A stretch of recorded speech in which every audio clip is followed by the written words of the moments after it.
ॐ श्रीगुरुभ्यो नमः। हरिः ॐ।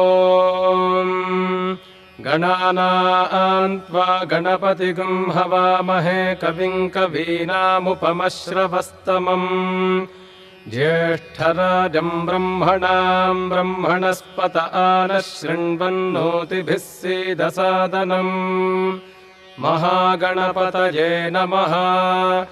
प्रणो देवी सरस्वती वाजेभिर्वाजिनीवती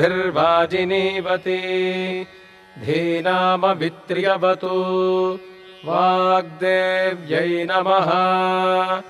ॐ आतून इन्द्रक्षुमन्तम् चित्रं ग्राभं सङ्गृभाज महाहस्ती दक्षिणेन विद्माहित्वा तु विकूर्मिन्तु विदेष्णन्तु विमघम् तु विमात्रमवोभिः न हित्वा शूरदेवानमर्ता आसोदित्सन्तम्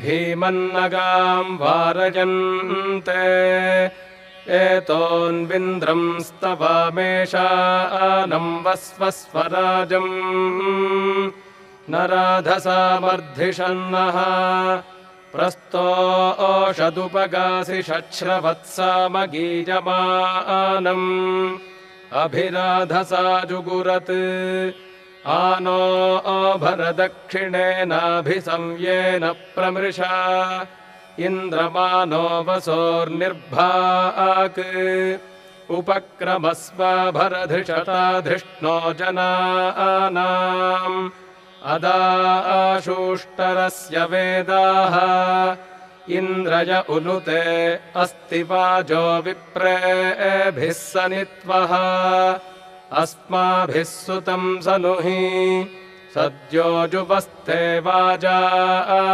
अस्मभ्यं विश्वश्चन्द्राः वशैश्च मक्षूजरन्ते गणानां त्वा गणपतिं हवामहे कविं कवीनामुपमश्रवस्तमम् ज्येष्ठराजं ब्रह्मणां ब्रह्मणस्पत आनः शृण्वन्नोतिभिः सीदसादनम् निषुसीदगणपते गणेषु त्वा आहुर्विप्रतमं कवीनाम् न ऋते त्वत्क्रियते किञ्चनारे महामर्कं मघवन् चित्रमर्च अभिख्यानो मघवन्नाधमानान् सखे बोधिवसुपते सखीनाम् रणं कृधिरणकृत्सत्यशुष्मा भक्ते चिदा भजा राजे अस्मान् ॐ शान्तिः शान्तिः शान्तिः।